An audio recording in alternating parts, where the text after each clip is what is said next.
Before dawn, when the sky still wore the bruised color of fading night and rain lashed against ancient stone like 1,000 desperate hands, Lady Eleanor Ashcombe stood beneath the towering entrance of Blackthorn Manor with trembling fingers wrapped around the handle of a worn leather suitcase. Inside lay only a few infant gowns stitched by candlelight, a weathered Bible inherited from her mother, and a folded letter stained with tears she had never found the courage to send. 8 months with child, exhausted beyond words, she believed freedom waited just beyond those great oak doors. She reached for the iron handle, whispering a prayer so quiet even the storm seemed unable to hear it. The massive lock crashed into place before her hand could turn it. The echo rolled through the entrance hall with the finality of a judge's sentence. Eleanor froze. Behind her, polished marble reflected the wavering light of chandeliers that never seemed to warm the house they illuminated. Every portrait lining the walls watched in silent judgment, generations of stern Blackthorn ancestors preserving their pride long after death had claimed them. Her breathing became shallow as slow footsteps descended the grand staircase with measured confidence, each footfall carrying authority sharpened by generations of inherited power. The Duke of Blackthorn emerged from the shadows dressed in a perfectly tailored black frock coat despite the early hour. Alexander Blackthorn possessed the kind of presence that silenced rooms before a single word left his lips. His dark hair was immaculate, his expression carved from restraint, his broad shoulders unmoved by the storm raging beyond the windows. Only his steel-gray eyes betrayed something deeper, a weariness so carefully hidden that few ever noticed it. Tonight they rested upon Eleanor with unreadable intensity. "No woman carrying my heir shall leave this house," he said, his voice calm enough to frighten more than anger ever could. Eleanor tightened her grip on the suitcase until her knuckles turned white. "I am not your prisoner. You are under my protection." The difference between those two truths seemed impossible to measure. She laughed softly, though it sounded closer to heartbreak than amusement. "Protection does not require locked doors." His jaw tightened almost imperceptibly. "Neither does love require understanding." Without another word, he turned away, disappearing into the corridor as though the conversation had never happened, leaving Eleanor staring at the sealed entrance while the storm outside seemed infinitely kinder than the silence within. Their marriage had begun scarcely a year before beneath cathedral arches glittering with crystal chandeliers and fragrant white roses. Noble families had celebrated the union as the perfect alliance between two ancient bloodlines. Newspapers praised the handsome duke and his graceful young bride, while artists painted portraits promising everlasting devotion. Yet beneath embroidered vows and jeweled crowns rested an arrangement negotiated with signatures instead of affection. Alexander had fulfilled every public duty expected of a husband, offering wealth, security, and impeccable courtesy, yet never once the warmth Eleanor secretly longed to receive. The ladies of London's highest circles noticed everything. They noticed how the Duke always escorted his wife with flawless manners but seldom touched her hand. They noticed that every ballroom dance ended precisely when etiquette demanded. They noticed Eleanor smiling alone beside gilded fireplaces while her husband discussed politics with ministers across crowded halls. Soon whispers became accepted truth. The Duke loved another before the wedding. She merely carries his heir. When the child arrives, the marriage will become unnecessary.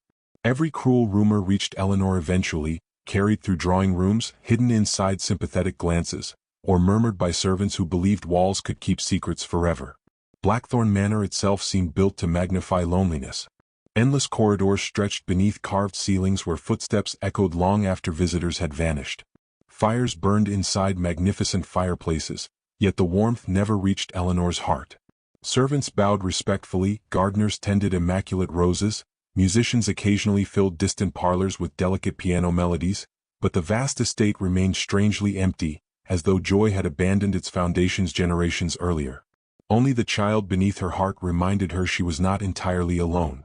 Every tiny movement became a promise that somewhere beyond fear, another future might exist. Late one afternoon, while walking slowly through the eastern gallery, Eleanor paused outside the servants' corridor after hearing hushed voices. "The Duke has already arranged everything," one maid whispered. "The nursery?" "No. After the birth."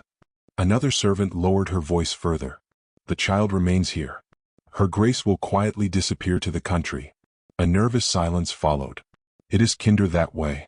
Eleanor could not breathe. She stepped backward before they noticed her, one trembling hand covering the life growing beneath her ribs. "Disappear." The single word echoed louder than church bells. That night she packed the small suitcase herself. No jewels. No gowns. Only necessities for a frightened mother hoping her child would know love before privilege. She wrote one final letter addressed to Alexander, confessing nothing except gratitude for the shelter he had once offered and sorrow that their son or daughter might never understand why she had gone. When dawn approached, she hid the letter inside the suitcase and slipped quietly toward the entrance, believing destiny favored courage over comfort. Instead she found locked doors, an immovable duke, and a command she could neither obey nor escape. Hours later, as evening shadows gathered around the manor, a servant quietly delivered an exquisitely carved wooden cradle to her chamber. Its polished walnut gleamed beside the fireplace, delicate vines and sleeping doves etched into every curve with astonishing care. Confused, Eleanor reached beneath the tiny pillow and discovered a silver plaque engraved with only 6 haunting words: "For the child who must never be lost."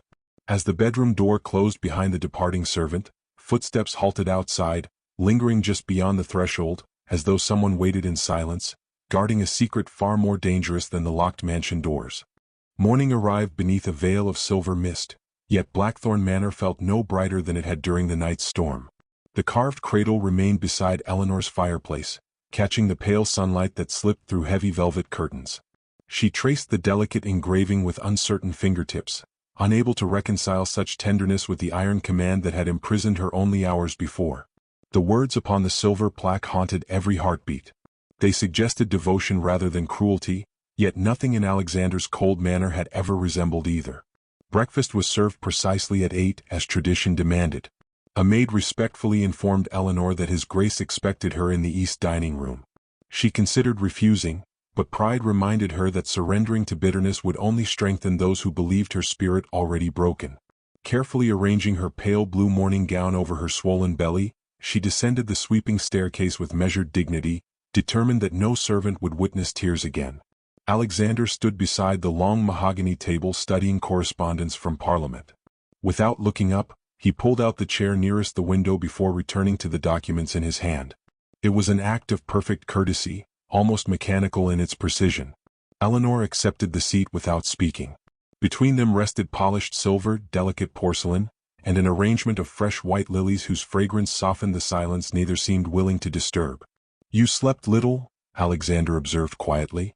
"I find it difficult to rest in a house whose doors no longer open." He folded the letter before him. "The doors remain locked because I ordered them locked.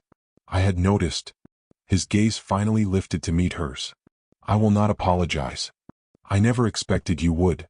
The exchange ended there, restrained by etiquette, yet beneath every carefully chosen word lay emotions too dangerous for either of them to name. When breakfast concluded, Alexander excused himself with formal politeness and departed for his study, leaving Eleanor more bewildered than before. His actions contradicted his distance so completely that she no longer knew whether to resent him or fear the possibility she had misunderstood him from the beginning. 3 days later, an invitation arrived embossed with the royal crest. Lady Harcourt's annual charity gala would gather nearly every distinguished family in London. Eleanor assumed Alexander would decline on her behalf, considering her advanced pregnancy and recent distress. Instead, a servant delivered a handwritten note bearing only one sentence: "You will accompany me." The evening of the gala unfolded beneath countless crystal chandeliers reflecting golden light across polished marble floors. Ladies swept through the ballroom in shimmering silk gowns embroidered with pearls and silver thread, while gentlemen conversed beneath towering floral arrangements fragrant with roses and white orchids. Violins floated through the magnificent hall, their melodies graceful enough to disguise the sharper music of whispered gossip. The moment Eleanor entered on Alexander's arm, conversation faltered. Fans paused midair. Champagne glasses lingered untouched. Curious eyes followed every careful step she took. Her ivory gown embraced her pregnancy with quiet elegance rather than concealment, and though she carried herself with regal composure, she could almost feel judgment settling upon her shoulders like winter snow. Lady Pennington offered an elaborate smile that never reached her eyes. "Your Grace," she said sweetly, "how fortunate that motherhood grants purpose even where romance has proven elusive." A ripple of restrained laughter traveled among nearby guests. Another noblewoman leaned toward her companion without lowering her voice. "Some women inherit titles." The companion completed the sentence. "Others inherit affection." Eleanor heard every syllable. For one terrible instant, humiliation threatened to overwhelm the fragile dignity she had fought so fiercely to preserve. She expected Alexander to remain silent as he always had. Instead, he extended his arm more firmly beneath hers. "My wife," he declared with calm authority, "requires neither approval nor permission to command respect." The ballroom fell utterly still. No one answered. Alexander guided Eleanor across the polished floor with measured confidence before seating her beside him at the head table, ignoring every questioning glance directed their way. Throughout the evening he refused invitations from influential duchesses, declined private conversations that would separate them, and ensured her glass never stood empty nor her comfort neglected. His attentiveness remained formal rather than affectionate, yet it was impossible to mistake the unmistakable message sent to every aristocrat present. She belonged beside him. No one else. When dessert concluded, Alexander quietly presented a small velvet case across the table. "For you." Eleanor hesitated before opening it. Inside rested a breathtaking sapphire necklace encircled by diamonds that caught the candlelight like fragments of frozen midnight. She recognized it instantly from portraits displayed throughout Blackthorn Manor. It had belonged to the late Duchess, Alexander's beloved mother. "You cannot mean to give me this," Eleanor whispered. "I do. It is your family's greatest treasure." His expression softened almost invisibly. "Precisely."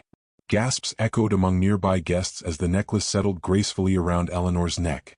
Even the oldest members of society understood its significance. The Blackthorn sapphire had never adorned anyone except the rightful duchess. Rumors that had once painted Eleanor as temporary suddenly began dissolving beneath the undeniable weight of that single gesture. Yet confusion lingered within her heart. Why would a man incapable of expressing love surrender the one heirloom dearest to his family? The answer remained hidden behind those unreadable gray eyes. Long after midnight they returned to Blackthorn Manor beneath a sky crowded with restless clouds. Alexander escorted Eleanor to the entrance before quietly disappearing toward his study, leaving her alone in the candlelit corridor. A footman approached carrying the evening correspondence collected during their absence. Among invitations and official documents rested one envelope without a seal or signature. Eleanor frowned, sensing unease before she even unfolded the page. The message contained only a single sentence, written in hurried, jagged ink. "The Duke's greatest secret will destroy your child before it is born." Her breath caught painfully inside her chest. She looked instinctively toward the dark hallway where Alexander had vanished, then quickly concealed the letter within her sleeve before anyone could notice. As she turned toward the staircase, a faint sound drifted through the silent manor. Somewhere beyond the western corridor, behind a locked door she had never before questioned, came the unmistakable cry of an infant, soft, mournful, impossibly real, echoing through the sleeping house like a ghost refusing to be forgotten. At the first pale hint of dawn, Eleanor stood outside the western corridor with a candle trembling in her hand. The infant's cry had haunted her through the night, returning again and again in memory until sleep became impossible. Blackthorn Manor lay wrapped in pre-dawn silence, its endless hallways dim beneath portraits whose painted eyes seemed to follow her every step. She knew she should return to her chamber, yet fear had begun competing with curiosity, and curiosity was winning. The cry came again. Soft, fragile, unmistakably real. It drifted from behind a narrow oak door hidden between two towering bookcases. Eleanor approached slowly, one hand supporting the weight of her unborn child. The brass handle refused to turn. Lock. She pressed her ear against the wood. Nothing. Then footsteps sounded behind her. "You should not be here." Eleanor turned sharply. Alexander stood at the end of the corridor, fully dressed despite the early hour. Firelight from a distant sconce carved hard shadows across his face, yet his voice carried neither anger nor surprise, only a weary resignation that unsettled her more deeply. "I heard a baby," she said. "Did you? Do not mock me." He crossed the corridor and withdrew a key from his pocket. "I am not mocking you." For a long moment he simply stared at the door, as though deciding whether to open it would alter something irreversible. Then the lock clicked. Warm air scented with lavender and cedar drifted outward. Eleanor stepped inside and stopped breathing. The room was not occupied by a child. It was a nursery preserved in perfect stillness. A white cradle stood beneath lace curtains embroidered with tiny stars. Shelves held carved wooden animals, silver rattles, and neatly folded infant gowns yellowed slightly by time. A rocking horse rested beside the hearth. On the mantel stood a portrait of a young woman with Alexander's dark eyes and a radiant smile. Everything was immaculate. Everything was untouched. "Whose room is this?" Eleanor whispered. Alexander closed the door behind them. My sisters. She looked at him in surprise. I did not know you had a sister. Few people do. He moved to the cradle and rested his hand lightly on its carved edge. Her name was Clara. The silence that followed felt heavy with years. At last he spoke again. She married at 19. Charming husband. Excellent family. Society called it a brilliant match. His mouth tightened faintly. They were wrong. Eleanor listened without moving. He drank, gambled, and struck her when servants were not looking. She hid it well. Noble women are trained to hide many things. He gave a humorless laugh. When she became pregnant, she tried to leave him. She fled during a storm, believing she could reach our family's estate before the child was born. His gaze remained fixed on the empty cradle. She never arrived. The words fell quietly, yet they seemed to echo through the nursery. The carriage overturned on a flooded road. By the time I found her. He stopped, and for the first time Eleanor heard something break beneath his composure. She died before sunrise. The baby lived only a few hours. Eleanor's throat tightened painfully. I am sorry. Alexander nodded once, but grief still moved behind his eyes like a shadow that had never left. This room was prepared for her child. Afterward, I could not bear to empty it. Understanding began unfolding inside Eleanor with slow, devastating clarity. The locked doors. The guarded carriages. The cradle in her chamber. His refusal to let her leave. You thought I would die, she said softly. I thought you might try to disappear alone while carrying my child. His voice lowered. I have already buried one mother and one infant because no one stopped them from leaving. For the first time since their marriage, Eleanor saw not a ruthless duke protecting an heir, but a wounded man protecting himself from another grave. Neither spoke for several moments. Rain tapped gently against the nursery windows, no longer violent, almost mournful. Why did you never tell me? She asked. Because I do not speak of Clara. Yet you showed me this room. His eyes met hers. Because you heard the cry. Something fragile shifted between them, not love, not forgiveness, but the first honest thing they had ever shared. When Eleanor suddenly winced, Alexander moved instantly. What is it? Nothing. The baby is merely reminding me he dislikes standing still. His expression changed with startling softness. May I? She hesitated, then nodded. Alexander placed his gloved hand carefully against the curve of her stomach. A moment later the child kicked sharply beneath his palm. He inhaled as though struck by wonder. Remarkable, he murmured. Eleanor had never seen him look astonished before. They remained standing together in the silent nursery, connected by the tiny life moving between them. Outside, dawn finally brightened the rain-streaked windows, and the preserved room no longer felt haunted so much as heartbreakingly unfinished. When they returned to the corridor, the distance between them seemed subtly altered. Alexander offered his arm without ceremony, and this time Eleanor accepted it without resentment. Yet as they walked toward the main staircase, she felt the anonymous letter hidden inside her sleeve like a second heartbeat. The Duke's greatest secret will destroy your child before it is born. She had believed the secret was this nursery, this tragedy, this grief he carried behind locked doors. But as Alexander guided her carefully down the stairs, a cold realization settled over her. Someone within Blackthorn Manor had wanted her to fear him before she learned the truth. And whoever had written that warning still remained hidden beneath the same roof, watching, waiting, and perhaps preparing something far more dangerous than whispered gossip. The anonymous letter remained hidden beneath Eleanor's jewelry box for 2 restless days, its cruel warning refusing to release its grip upon her thoughts. Every glance toward Alexander stirred conflicting emotions. She had witnessed the sorrow he carried inside the forgotten nursery and the tenderness with which he had touched their unborn child, yet the jagged words continued whispering through her mind. Someone believed his greatest secret threatened their baby. Either the letter was a calculated lie, or another truth still slept beneath the foundations of Blackthorn Manor. Alexander noticed the change before she spoke of it. During breakfast she barely touched her tea, and while they walked through the winter garden that afternoon, her attention wandered from the pale roses struggling against the cold. The Duke matched her slow pace without question, allowing silence to linger until she finally gathered the courage to break it. You once asked me to trust your intentions, she said quietly. I did. Trust cannot survive unanswered questions. He studied her face carefully. Then asked them. Eleanor withdrew the folded letter from her cloak and placed it into his gloved hand. His expression hardened as he read the single sentence. This arrived after the gala. You should have shown me immediately. I did not know whether it had been written to frighten me or to warn me. Alexander stared into the distance for several moments before carefully folding the paper again. It was written for both reasons. She felt her heartbeat quicken. So there truly is another secret. There is another danger. Before Eleanor could ask another question, hurried footsteps echoed across the stone path. Mr. Whitmore, the estate steward, approached with unusual urgency, removing his hat despite the biting wind. Your Grace, London's physician has arrived earlier than expected. Alexander nodded once. Take Her Grace inside. I'll join you shortly.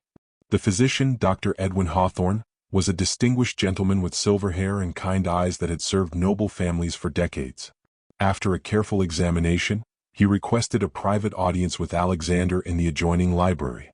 Eleanor remained seated before the fire, trying unsuccessfully to ignore the muffled voices beyond the closed door. When Alexander finally returned, something had changed. His face remained composed, but the confidence she had begun recognizing had vanished. What did he say? She asked. He hesitated. The child has grown larger than expected. And? The coming birth may be difficult. She searched his eyes. You are withholding something. He looked away. The doctor believes there is a possibility the delivery could force an impossible choice. The room became perfectly still. Eleanor understood before he finished. The mother. Or the child. Neither spoke again. The fire crackled softly, filling the silence left by words neither wished to acknowledge. That evening, Blackthorn Manor seemed transformed by invisible tension. Servants moved quietly through the corridors, speaking only in whispers. Even the clocks appeared louder than usual, each measured tick reminding Eleanor that time was moving relentlessly toward the day she had both anticipated and dreaded. Unable to sleep, she wandered into the manor chapel shortly after midnight.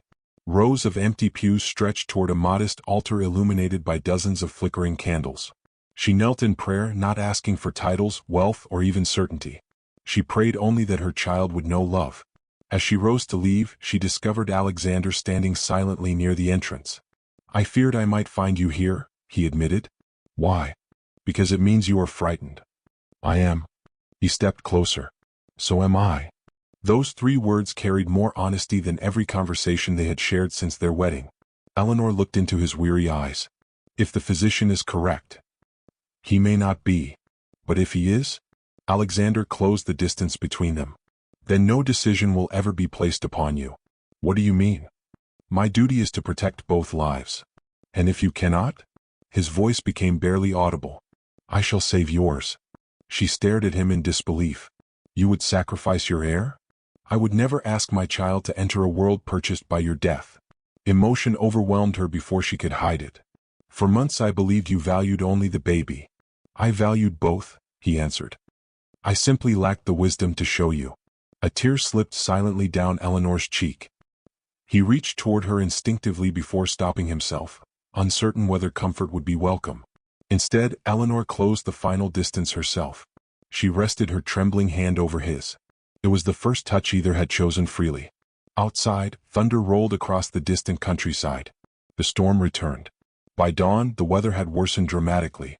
Fierce winds battered the ancient windows while servants hurried to reinforce shutters. Alexander ordered every physician within 20 miles placed on immediate notice. Extra lamps were lit throughout the manor, and fresh linens filled the nursery that had once stood empty. The atmosphere resembled preparation for battle rather than childbirth. Late that afternoon, Eleanor climbed the grand staircase toward her chamber, pausing halfway as a sudden pain tightened across her abdomen. She steadied herself against the polished banister. Another pain followed. Longer, sharper. Her breathing faltered. A nearby maid rushed forward. Your Grace.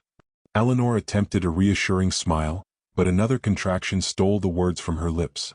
Within moments, the entire household erupted into controlled chaos. Doctors were summoned. Midwives hurried upstairs. Servants raced through corridors carrying steaming water and blankets. Alexander reached the staircase just as Eleanor nearly collapsed. Without hesitation, he lifted her gently into his arms. She clung to his coat, unable to disguise the fear in her eyes. I am here, he whispered firmly. You will not face this alone. The labor had begun weeks too early. Hours passed inside the candlelit bedchamber while rain lashed against the manor with relentless fury. Behind the closed doors came muffled instructions, hurried footsteps, and Eleanor's cries growing steadily weaker. Alexander remained outside, refusing food, refusing rest, refusing even the chair offered repeatedly by anxious servants. The Duke, who had faced Parliament without trembling, now stood powerless before a single locked bedroom door. At last, Dr. Hawthorne emerged. His expression revealed everything before he spoke. "Your Grace." Alexander stepped forward instantly. "The birth has become critical." The physician lowered his eyes. "You must prepare yourself." For the first time in many years, the proud Duke of Blackthorn forgot every lesson aristocracy had taught him. He sank slowly onto his knees in the silent corridor, bowed his head, and whispered a broken prayer that none of the watching servants had ever imagined hearing from the strongest man they had ever known. Then, from behind the chamber door, Eleanor cried out his name with desperate urgency, and every soul inside Blackthorn Manor realized the darkest hour had finally arrived.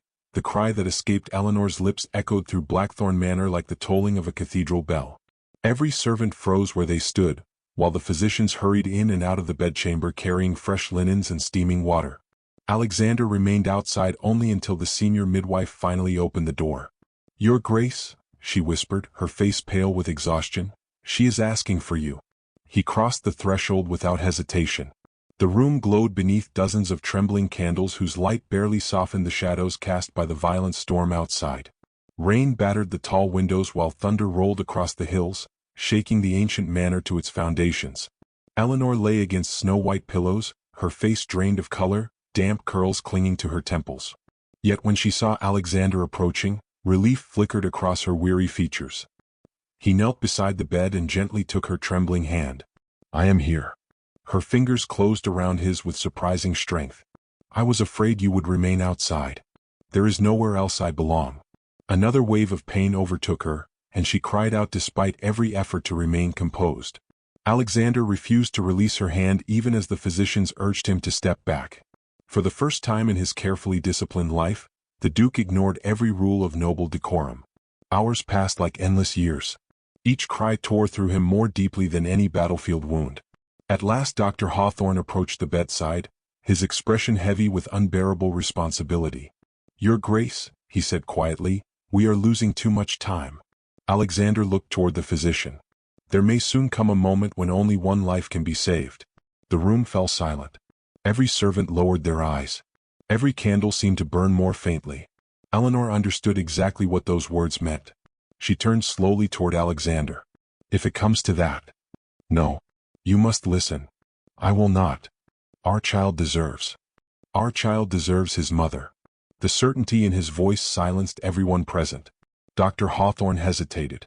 "My lord the heir." Alexander rose to his full height. "My title can perish." His voice grew steadier. "My fortune can vanish." He looked back at Eleanor, his eyes glistening for the first time. "But if she dies, Blackthorn becomes nothing more than cold stone." Tears spilled freely down Eleanor's cheeks. The physicians exchanged solemn glances before returning to their work. Outside the chamber, hurried footsteps suddenly echoed through the corridor. Mr. Whitmore burst inside without ceremony. "Your Grace." Alexander turned sharply. "What is it?" "The housekeeper has discovered something." "What could possibly matter now?" "A servant has confessed." Moments later 2 footmen entered escorting a terrified young maid whose hands shook uncontrollably. She collapsed to her knees before the Duke. "Please forgive me." Alexander's voice hardened. "Explain." The frightened girl sobbed. "I wrote nothing myself, Your Grace. Lady Beatrice ordered everything." Eleanor lifted her head despite her exhaustion. "Lady Beatrice?" The maid nodded frantically. "She paid several servants to spread rumors throughout the manor. She ordered the anonymous letters delivered. She wanted her Grace frightened enough to flee before the child was born." Alexander's face darkened. "Why?" Because if the heir died, Your Grace would have no direct successor. Lady Beatrice believed the estate would eventually pass into her branch of the family." A suffocating silence followed. Every cruel whisper, every anonymous threat, every calculated rumor, all had been born from greed rather than truth. Alexander spoke with frightening calm. "Lady Beatrice is to leave Blackthorn lands before sunrise." "And if she refuses?" asked Whitmore. "Then the magistrate will escort her." The steward bowed deeply. "It shall be done." As the servants hurried away, another cry escaped Eleanor. The labor had reached its final moments. The physicians gathered around her once more. Alexander returned immediately to her side. "You promised I would not face this alone," she whispered weakly. "And I have never broken a promise." She managed a faint smile. "I misjudged you." "So did I. I thought you locked the doors because you wished to keep me. I locked them because I feared losing you." Those simple words dissolved the final wall between them. Eleanor reached upward and gently touched his face. "I love you, Alexander." The confession seemed to stop time itself. He closed his eyes briefly before answering with complete sincerity. "I have loved you far longer than my pride allowed me to admit." Before another word could be spoken, the room erupted into urgent instructions. One final effort. One final prayer. Then, a tiny cry pierced the storm. Clear. Strong. Alive. Every person inside the chamber froze. The midwife lifted a healthy baby boy wrapped in warm blankets. "You have a son." Alexander stared in disbelief. For a heartbeat he seemed unable to breathe. Then the child was placed carefully into his waiting arms. The Duke, who had commanded armies of servants and negotiated with ministers, stood speechless before 7 pounds of new life. The infant opened curious gray eyes astonishingly like his father's. Alexander smiled. It was the first unguarded smile Eleanor had ever seen. Yet joy quickly turned to fear. "Eleanor?" She had closed her eyes. Her breathing had become dangerously shallow. Dr. Hawthorne rushed forward. "She is fading." Alexander immediately placed the infant into the midwife's care and hurried back to the bedside. "No." He gently cupped Eleanor's face. "No, stay with me." Her eyelids fluttered. "I am tired. You may rest tomorrow." "I do not know if there will be a tomorrow." "There will." His voice cracked completely. "I have spent an entire year hiding my heart behind silence. I will not lose you before spending the rest of my life making amends." A faint smile touched her lips. "You truly are a terrible romantic." "I know. You should have spoken sooner." "I intend to spend every remaining day doing exactly that." Another long silence followed. Then, slowly, Eleanor inhaled more deeply. Color returned little by little to her cheeks. Dr. Hawthorne examined her carefully before finally stepping back with visible relief. "The danger has passed." The entire room seemed to exhale together. Morning sunlight gradually replaced the candlelight as the storm drifted beyond the distant hills. Golden rays poured through the tall windows, illuminating the cradle that had once symbolized fear and now cradled hope itself. Later that afternoon, while arranging tiny blankets inside the nursery, Eleanor discovered the forgotten letter she had hidden in her suitcase on the night she tried to escape. Alexander quietly unfolded it and read every word without interruption.